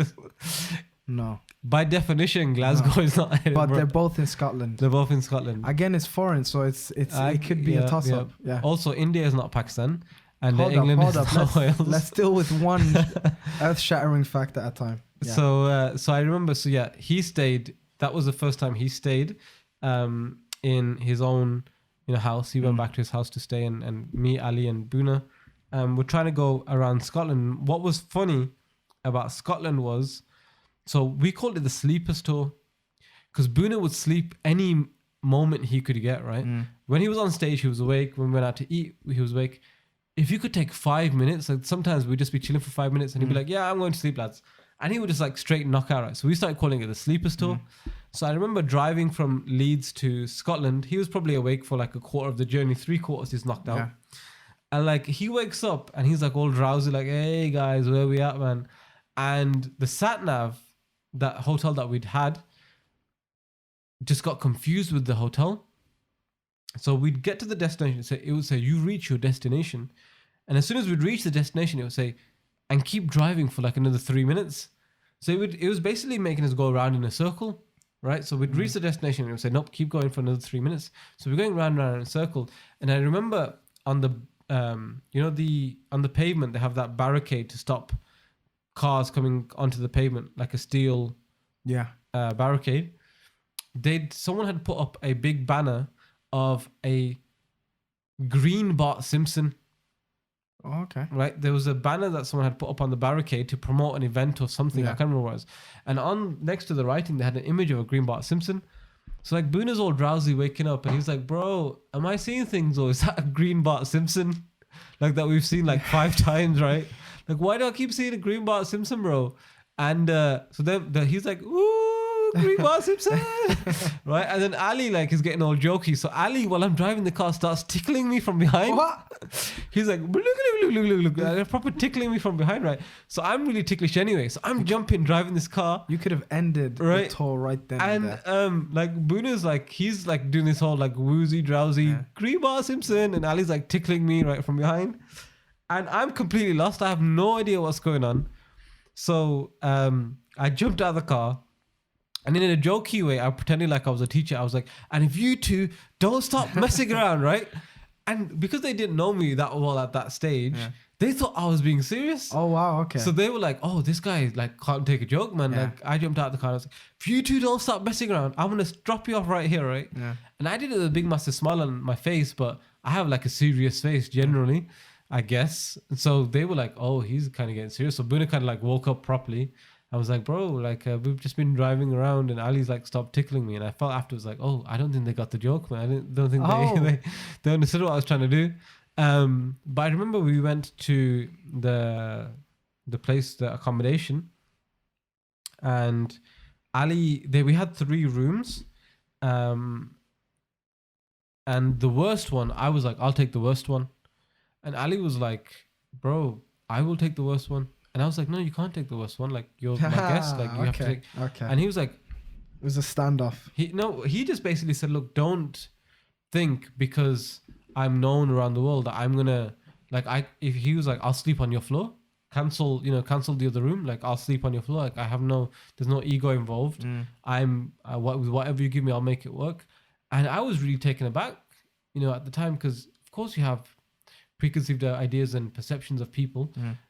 A big speaker, who everyone essentially came out to see, right? We had up to that point, like a couple of thousand people come out to see Baba Ali, and this guy's like, don't think that I need high maintenance and I need you to pamper me and all that kind of stuff. Like, I am just one of the guys. Treat me as one of the guys. I will sleep on your floor. If you want to go cancel the room and you want to save some money, I don't care. So he basically wouldn't back down from like having the worst room. So I was like, okay, you can have the worst room. So he had the small. I bet the resistance from your part is like, okay. No, I mean, first couple of times, Miskin one, being Miskin one, Miskin right? one. Okay. So I was like, no, bro, but when he kind of said that, he kind of got serious a little bit, like, no, I don't know who you think I am. Like, I'm happy to take the worst room. So that was cool. One of the other things that I remember from the Glasgow event particularly was, once the event had finished, like, we were all rolling, me, Ali, Shaykh, Amer, Boonaa, we're leaving the venue. Yeah. And I only remember this because I said Miskin 1 and Miskin 2. So we're leaving the venue and we heard a sister's voice say, Baba Ali. And me and Ali stopped. We stopped. Boonaa and Shaykh Amer kept walking. Yeah. So they heard the girl say Ali and Baba Ali, and they carried on going. So me and Ali just stopped, and the sister came running, and she said, "Oh," she started talking to Ali, and Boonaa and Shaykh Amer at that time were like, "Guys, come on, let's go." Me and Ali just kept hearing them say, "Ali, let's go. Rehan, let's go. Come on, guys, let's go, because they were almost like, it's not good to be. Not saying in so many words, like there was an element of free mixing thing going on. Okay. So we had like this discussion on the way up, across different spaces, because Ali he was like Miskin too, right? Yeah. Like sisters would come and say, take a picture, and he wouldn't like hug and all that kind of stuff. Yeah. He'd have a little bit of a gap. Hover hand. No, he wouldn't even do that. Like, he'd have a gap. He was like, look, if there's a gap between me and the sister and they want to take a picture, he's much older than most of these girls, right? So he was like, "It's I take pictures." Like, I wonder is he a lot older than you? He's older than me. Yeah, he's older than me. I know he's older than you, but yeah, quite a bit. Oh, he looked young to me. That's the thing, right? He looks very young. So, I mean, mashallah, he's in really good shape, man. Like, he takes care of himself. He on the road, he would tell us, like, I work out quite a bit. And so, yeah, he looks a lot younger than he is. And Mashallah. So, yeah, we stopped, and Boonaa at that time was like, I don't take pictures with women, and Shaykh Amer at the time was also like, yeah, I don't think it's right to take pictures with women. But you were like, yo, I'm free, bro. No one wanted to take a picture with me, bro. I was like the helping hand. They were like, that's that awkward guy who doesn't know how to present a show properly. And so we'd had this discussion, like, like you've mentioned, the discussions up and down the road are quite deep sometimes, right? So we'd had this discussion about what is acceptable, what isn't acceptable, what's right, what's wrong. And so, because we'd had this discussion, the guys thought that the sister was coming up saying, can I take a picture with Ali? And so they were kind of a little bit frustrated, I guess. Like, we just had this big discussion. Girl comes running and you guys stop.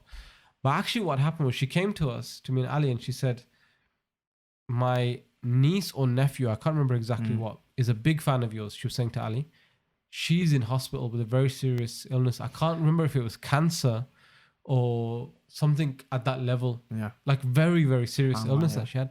And she said, my niece or nephew is a big fan. They would have been here if they weren't hospitalized. Would you mind recording a quick message on my phone that I can play in the hospital to them. So once me and Ali heard that, we completely blanked them too. Like they were shouting for us, come on guys, move it, come on. And what's funny was Sheikh Amer would always call Ali Baba, right? He wouldn't call him Bab, Ali, like Baba Ali would tell him quite a bit, like, listen, my name's Ali, my kids call me Baba, right? I just put the name Baba Ali, right? But you can call me Ali, it's fine to just call me Ali. That's my name, Baba is just like my stage name. And Sheikh Amer would be like, okay, Baba. Right, like, and like, so we would just hear like from far away, come on Baba, come on Ali, come on Rayhan, come on Baba. And Ali was, so we, at that point when the sister came, we just blanked them completely. We made the voice note, not the voice note, at that stage you didn't have voice notes, it was like a video, she recorded it. And Ali did a little message for the kid, and she said thank you very much. She didn't ask for a picture, she just got the video and she left. So we went to the guys, they were a little bit cheesed off, and we told them straight, we were like, listen, this was a sketch. Yeah. And then I think they felt like, okay, but still you shouldn't have, right? But what's interesting is how people's thought processes and views evolve over time. Yeah. Now, Boonaa, at the time, Boonaa was maybe early 20s. Now he's matured, he's older, he's got his own family. Oh, Boonaa was that young then? He was young, man. He was young and skinny. I should get in with that, right? He's young and skinny. So now Boonaa is a bit more, he's the same now. He'll say, okay, I'll take a picture if there's a gap. Yeah. Right? He said, look, if there's a gap, we're fine. So that shows you how even people on the public stage, their views and ideas and perceptions on things evolve over time based on the circumstances that they're exposed to. So Ali was far older. So Ali had probably gone through that phase previously where he was like, no, I'm not taking pictures with sisters. And at that time, Boonaa wasn't at that stage. But now, if you speak to him now, he's like, if there's a gap, it's a big part of some of the attendants. Like they want to just have memorability. It's not like an attraction thing. They just want to take a picture. It's fine. Just have a bit of a gap and it's fine. So, anyone who is, and I've learned from this, I've made this mistake in the past before where you have a very staunch opinion and you verbalize it quite extensively to people. And then later on down the line, you realize actually, it's not as black and white as I thought it was. There is a gray space. And so that story there, if we had all taken that stance of, no, she's going to take a picture, we're going to keep walking to the car, because that's where we were going. We were going to the car to get to leave. If when she said Baba Ali, we could have just pretend like we didn't hear her, get into the car and just drive off. But because Miskeen 1, Miskeen 2 stopped, right? A girl who was in, or a boy, I can't remember, niece or nephew, who was in hospital, hospitalized with something very serious, got, like a little wish of, I wanted to see Baba Ali, I couldn't make it. That's now nice, I get to see him.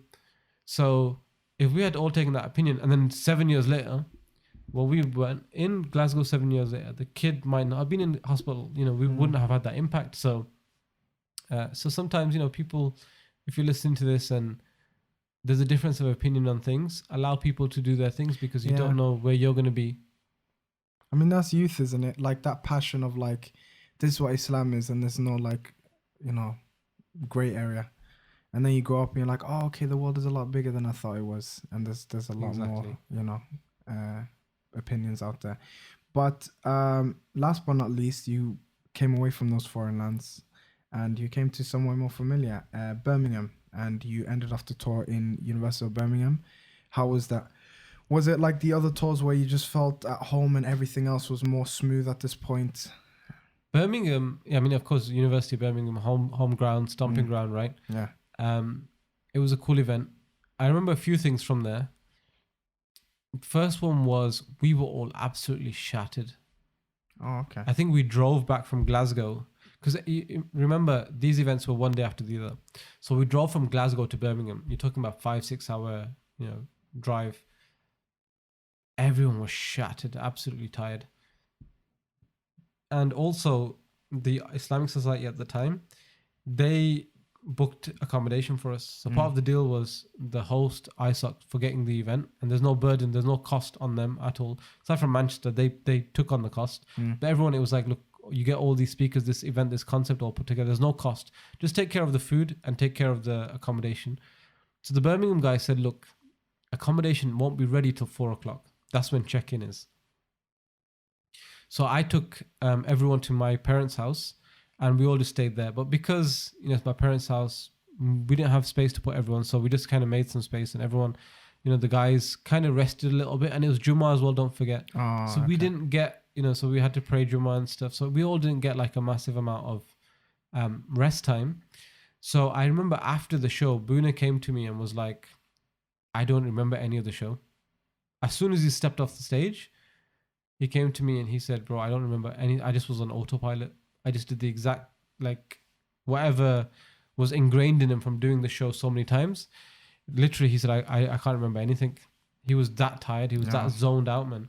And we shot, if you remember in one of the previous things, I talked about production value. Yeah. And recording a lot of events that lots of organizations were doing at that stage. And this event, I wanted to push up the production value quite a bit. Now you see a lot of events, standard events, where they'll have SLRs, multiple SLRs, and they'll record an event, right? It's pretty standard now. But this was 2010. 2010, it wasn't. So I hired a camera crew to come and shoot the event. When three camera setup, 3 guys. And if you go on the Like Media page, you'll find we made like a little highlight video of the tour.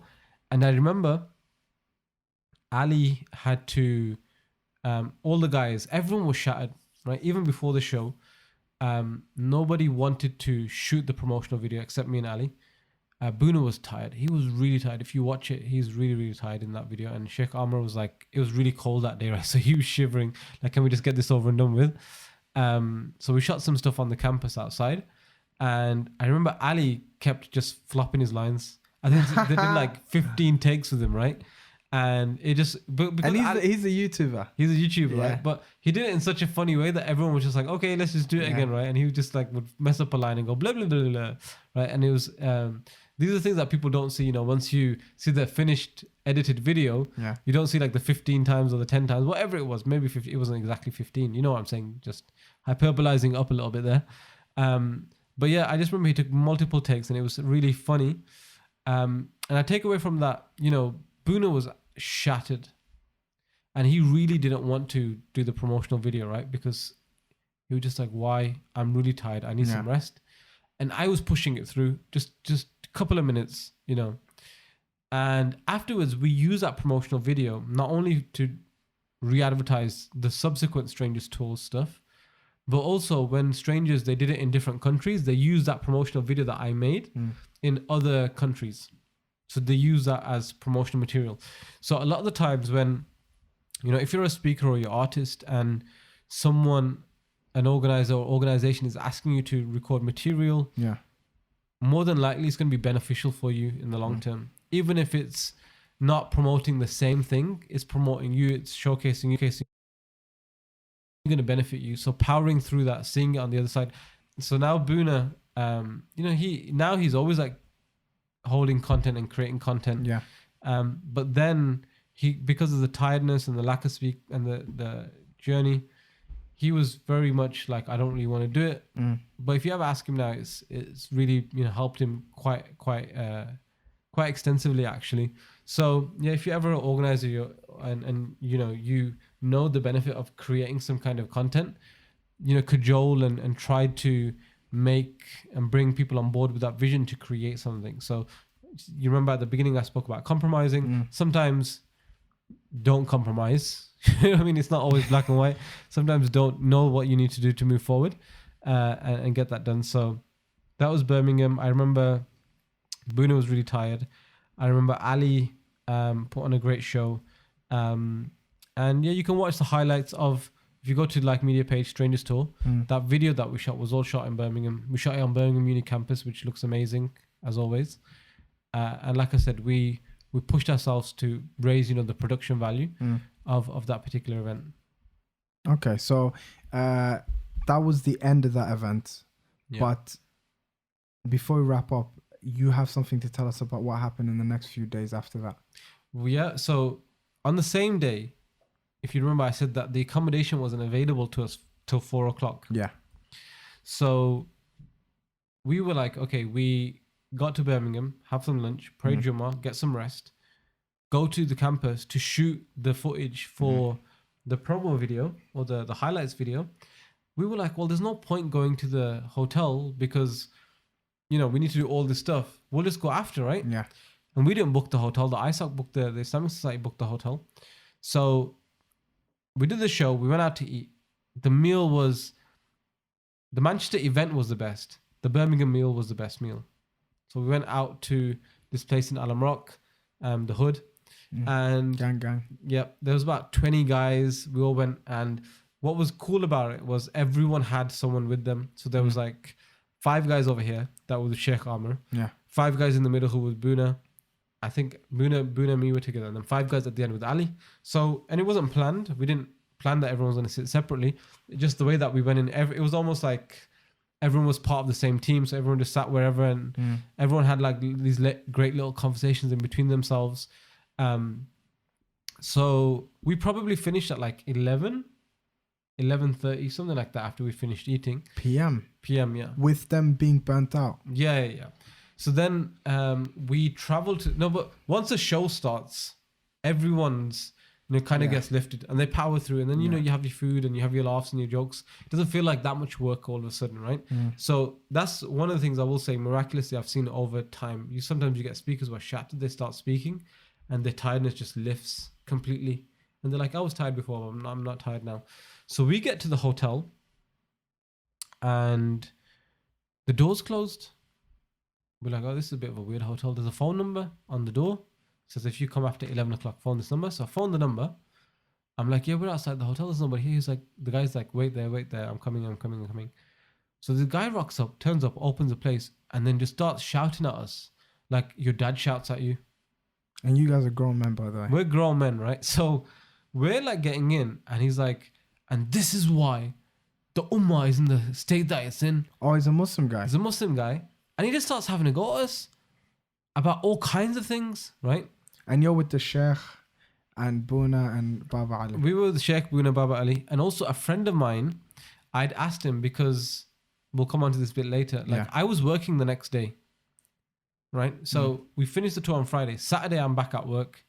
So Ali and Boonaa, they were flying out from London. Shaykh Amer was flying from Birmingham airport. So he said, look, the hotel is kind of close to the city centre. I'll catch a taxi from the hotel to the city centre, and then from there I'll catch a train to the to the airport, and I'll leave like that. Don't worry about me. And I called a friend of mine and I said, look, can you come to Birmingham? Can you take Ali and Boonaa down to London to Heathrow? I'll pay you the petrol. He was like, yeah, cool. I'll do it, no problem. So he came and took those guys. So he also now needed to stay in the hotel because he needed accommodation. He was from out of the city. And so he was with us as well. So this guy starts just having a go at us, like for all kinds of things, just really angry. And, where were you guys all this time? And check-in is at 4 and blah, blah. And so at the beginning, we're all just kind of listening, just not understanding what's going on. And then Boonaa is like really tired. And he's like, what is this guy getting vexed about? And the guy's like, what? Like, he was really aggressive. He was like, what? And Boonaa's like, bro, why are you having a go at us? Like, we rock up, and he's like, because I told the brothers that you need to be here by 6 p.m. You need to check in at 6 p.m. If you don't check in at 6 p.m., that's a problem. And now you're rocking up at 11:30, yeah? Where were you? Huh? You went out to eat, yeah? And he's just like proper having a go at us. And I was like, look, this has been booked on our behalf. They didn't give us this information. If they told us that we needed to be here at a certain time, we would have booked in. They just told us we've got a hotel booked, and like normal hotels, you just rock up when you're ready to check in. Yeah. So they didn't tell us we're sorry, but not our fault, right? So then we kind of got a bit uppity about it as well. And then he was like, okay, if they didn't tell you, fair enough. And he starts telling us the thing, like, okay, this is the rooms and here's the keys and stuff. And then my mate, who was the driver, he goes, where am I staying? And I said, oh, just jump in one of these guys. And the guy goes, no, that's the break of like the rules of, the hotels. Like, you can't have fire and safety. And like, he was, again, got really aggressive real quick. Like, no, you cannot. Is that what you're trying to do? If that's what you're trying to do, yeah? And we were like, you know what, fine. I said, fine, you know what, come to my house. Just stay with me at my house. In the morning, drive and pick the guys up and take them. And dude, I'm swear down, we were this close from saying, you know what, we want a refund. Like, the brothers' attitude was that bad. Like, we were like, almost that close to saying we want a refund. But because it was like 11:30 at nighttime and everyone was tired, we were like, look, let's just take it. And, he just had no consideration of the fact that we'd driven from Glasgow. He was just like, you've inconvenienced me, right? I have a sign on the door that basically from 11 o'clock, like it was more of a bed and breakfast than a hotel, that when he gives everyone a key to the apartment, if you lock yourself out, then really it's your own problem. Right. So it was like kind of that, or if it's a real emergency, phone me. Yeah. And because we were phoning to say, let us in, he was like, this is my family time, this is my time at home. Yeah. You know, I have my own time. What gives you the right to call me in? We were like, dude, we just thought it was a hotel. Like we Yeah. didn't know all this kind of stuff. What So we what were type very- of place was it? Was this sort of like a house thing? It was like a bed and breakfast, like a house converted Yeah. into a bed and breakfast. But like it was where all the other hotels are. It was on Bristol Road, right? Mm. So we just really unhappy. So I spoke afterwards with the ISAT guys. I was like, you know, it went down like this, and they were like, really, he's such a nice guy. I'm like, he probably is a nice guy, but you know, you caught him at the wrong we time. caught him at the wrong time. Yeah. So we were just like, man, why are you giving us so much beef, man? And we're just trying to do our thing. Mm. So the next day, I was back at work. So everyone else, you know, my friend took Ali and Boonaa to Heathrow to them catch their flights to leave the country. Shaykh Amer sorted himself out and caught his plane. But I went straight back to work. And I remember a guy who came to the show on Friday came to the shop that I was working at and was like, eyes were huge. Like, oh, you're working today? Like yesterday, I just saw you at Birmingham, and Birmingham had like 400 people packed out as well. He was like, I just saw you, like, and you're right at work the next day. And that's the reality with a lot of, you know, event organizers. Hustle, man. You cram all your stuff in, but you'll be working the night before the tour starts, and then you go right back to work the very next day. And sometimes what happens is that because you have, you know, and it's even more difficult, like we were discussing at the beginning, when you're not getting paid for it. When you're not getting paid and you have all of these things, then it's even more of a struggle to get back to it, to you know, replenish your finances so you can pay for it. Like at least this was me getting money so that I can, you know, just have money for my own personal things. But I was straight back to work the next day. And sometimes, you know, when people have this whole discussion about should people be paid and so on and so forth, I basically had to dump the guys the very next day to say, I need to go back to work now. I've sacrificed 5 days. I've lost all that money. Whereas really, ideally, and if we were in a different situation, I'd be able to take each of one of them the very next day to, you know, take Sheikh Amer to his airport, take the other guys to their airport in Heathrow, then come back home, see my family. You know, I was married at that stage already. You know, then the Sunday have a rest day, and then Monday start to work again. But no, Saturday, straight back to work. So that's one of the realities of things. And I remember the other thing was the car that I'd hired for the tour, I had to return it. And I'd hired it from someone in Manchester. So me and my wife grabbed her. And what I'd done originally was I'd left my car. No, the guy I was hiring the car from, he drove the car to me in Birmingham. And he said, look, in return, give me your car. I can drive your car around for a week. So that when you return your car to Manchester, the hire car, you can take your personal car back and you can drive back to Birmingham. I was like, okay, that sounds like a plan. So me and my wife, we're driving up to Manchester and we got Nasheed's blasting. Gang, bro. Right? Like we weren't really blasting, but you know when you're on the motorway and you put the volume up because you can hear all the surrounding sounds, right? Were you doing the adorable thing where you say one lyric, she says one lyric? Say that. That karaoke thing where it's like, na. I don't know. And maybe she knew the words. I probably didn't know that many words. So once we got off the motorway, I just didn't put the volume down on the car, right? So it must have been for suburban area. It must have been really loud. So we're driving through Manchester in Cheetham Hill, actually, if anyone's listening from Cheetham Hill. And it's like Alan Rock of Manchester, by the way. Oh, okay. Gang. Yeah, so we're driving through Cheetham Hill and police sirens go off behind me, right? Like, woo, woo, woo. I'm like, oh, okay. Can't so stop, I pull over, right? And the guy then, he came round and he saw me and realized, oh, he's a guy with a hat on. Yeah. And because the music was playing so loud, he thought it was like young guys speeding, playing loud music, up to no good, probably smoking weed or whatever. I don't know what he was thinking. So he pulled me over. And then he saw me and I saw on his face, he was like, oh, this ain't going to be anything. He goes, this is a routine stop. I'll just ask you a few questions. I was like, okay. Turn the volume down on the thing. So this was, I think, maybe Saturday night. So Friday was the tour. Saturday I went to work. Saturday night I have to go return the car. And so he goes, step out of the car, start asking me, okay, so what's your name? Blah, blah, blah. Is the car registered in your name? I'm like, nope, it's a hire car. Whose name, which company have you got it from? I'm like, that's a good question. because I didn't hire it from a company. I hired it from somebody that I know. He's like, okay, tell me the name of the guy that you know. I go, well, I don't really know the guy, but I know someone who knows the guy. Okay. So he goes, okay. Put your hands behind your back. So he goes, so where did you hire the car from? I go, oh, it's just down the road. He goes, well, what's the company name? What's the road name? I go, I don't know the company name or the road name, but basically if you go straight up this road, right, for about 15 minutes, then there's like a pub on the right-hand side. If you take a left and you take a right and you go down, like halfway down, like the place is there. And he's looking at me like, this guy's story is not adding up, right? Yeah. None of it is making sense. Yeah. So I phoned the guy who, I go to the cop. I go, listen, let me phone the guy and he'll give you all the information that you need. Like, trust me, it's a hire car. So he's just looking at me like, yeah, your story is not holding up. So I phoned the guy and guess what? The guy doesn't pick up the phone. So then he's like, do you have any paperwork with you that, shows that you've got the thing? And like I was saying about the ticket. Remember when I said I got ticketed in Leeds? Oh, so that you lose you lose stuff, right? So I'm looking everywhere for this paperwork. I'm like, I don't know. I've just been on tour for 5 days. I don't even know what this paperwork is. And luckily, just at that point, the phone rang and it was the guy who I'd hired the car from. And I go, look, I've been stopped by the cops. What's your company name? And he goes, this. And I go, okay, what's your name? And he goes, this. And I go, okay. So gave the cop all the information. He went back on his machine, checked it. He goes, all right, all checks out. He goes, next time, make sure you got the right paperwork. I was like, okay, thank you. And he goes, and make sure you have the music down a little bit. So when I drove back to the guy, he goes, why didn't you just show the cop the paperwork for the car?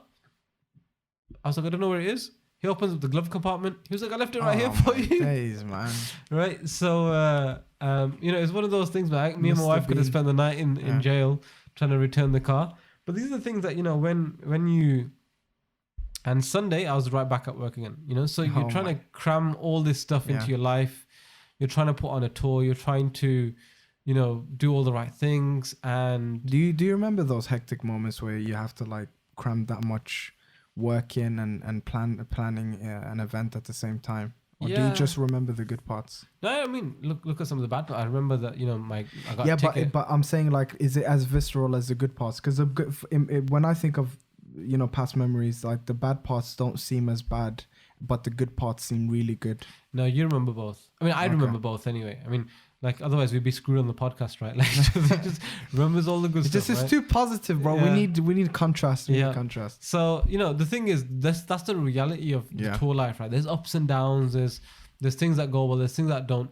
But this is why, when people, and I think this discussion is pertinent for the fact that when people talk about should the Islamic scene be paid for, should people charge for events, should everything be fi sabilillah, we were still ticketing, but it was still, from my perspective, it's still fi sabilillah, right? All that we did was the money that came in, paid for the events, and it cleared the debt that I had from the two previous events. But I still wasn't in a position where I could go do all the other stuff that would, mitigate a lot of those lesser experiences. Yeah. If I hadn't had to have gone work on Saturday, I could have slowly driven up to Manchester, taken my time, could have come back, could have taken the guys, all of the other things that all of a sudden don't become such a big thing. One of the things with the Glasgow hotel, we couldn't find it because the sat nav was being a bit dodgy. Like, if I had more time, if I didn't have to work the Sunday before the tour, I could have researched and find out. But you're talking about 5 full days of planning. There's always going to be something that falls through the cracks unless you are able to 100% dedicate your time to it. Yeah. So, it's things that you remember. We still look back on it now. Me, Shaykh, Amer, Boonaa, Ali, we still look back on that tour. We had so much fun, so many little memories. All of us became such good friends after that. And the mystery guy as well. And the mystery guy, yeah. So we all became such good friends. He added me on Facebook afterwards, the mystery guy. So it's all good. We, if you ever listens back to this podcast, it's probably like you sold me down the river, bro. But all of us had good memories from that. We became good friends. It set us up to doing the tour again. It was such a big success. It was such a rip-roaring success. Even though, we named it the Sleepers Tour because Boonaa kept sleeping all the time. And, there was ups and downs, there's tiredness on a lot of things. Traveling in the UK, you've done this with us before, right? Traveling in the UK on the motorways, a lot of the times when people are from abroad, they'll look on the map and go, oh, that's only an hour and a half away. Oh, that's only 2 hours away. Because they're used to, in North America, far bigger journeys, right? But the UK roads hurt. Well, how so? Why? So you do 2 hours on the road in the UK. it's not like doing 2 hours in the States. They have much bigger freeways. The quality of the roads is much smoother. You know, they have like 4 or 5, you know, lanes on each side in the US, right? Most of the times they'll have MPV cars. So the journey feels a lot smoother, even for its longer period of time. The UK, look how many potholes we have. That's true. You know, you have all those issues. You have little dents. You know, you're going in smaller cars generally because, you know, MPVs are not as big here in the UK. Motorways are narrower. So you're having to slow down a lot more. So they really hurt. So a lot of the times when people look at it on Google Maps and they're like, oh, that's only 2 hours away. That's only an hour and a half away. But when you start doing it for 4 or 5 days in a row, theoretically, it's very easy. I do more than that, you know, commuting to work and back in North America. Once you do it here, it really starts to hurt people. So that's always something if you're, you know, coming from abroad and you're coming to the UK and you're doing a 5-day tour, be prepared for that. You know, it does hurt. But, you know, the guys really didn't complain. There was tiredness, of course, but didn't complain. And looking back on it, once, you know, the dust had settled on, we were all like, man, that was such a cool tour, man. Really enjoyed it from a like media perspective. We went to more places. More people came. You know, still to this day, I think the largest attended tour that we had, you know, 400 people in 2 places, 800 in another, 350 in another, 200 in another. You know, we had events close to that again, but not something at that level. Really, again, all the guys were completely imbibed with what like media was trying to do. And again, at the end of it, I was like, yeah, I want to do another tour. You know, I want to inspire more people. I want to do something again. That's like childbirth. That's exactly what I compare it to. It's just all the pain, and then straight afterwards, like, maybe we should have another child. I think women would hate that analogy a lot. I like it. I never thought of it like that before, but kind of. Yeah, but you know, if you compare anything to childbirth, it's just like... The old sisters are going to be like messaging in now, like, yeah, don't compare this to childbirth. Do not compare this to childbirth. But that was a hell of a journey. I've learned a few things from it myself. First of all, for anyone out there, be considerate to the people around you, especially when considering the mystery guest. And stay away from London. Those people are too snobby. Islam is not black and white, because you guys learn to be, you know, like I think a year on or so, like, you know, calm down. There's some great areas here and there. And also buy land in Glasgow. It's cheaper apparently. And yeah, don't be a miskin as well. Property advice. But yeah, exactly. Man, after that, you know, I think probably the guys have forgotten, but I just remember specifically Miskin 1, Miskin 2 from the tour, man. It was a lot of fun. Yeah. Okay, so that concludes another episode of The Traveler's Prayer. Next week we have an extremely interesting series of events to discuss. Where Like Media TV hosted Professor Norman Finkelstein. Finkelstein. Tomato. Yeah, American nonetheless. We hope to hear from you then. Bye. Assalamu alaikum. Walaikum salam. Keep the faith.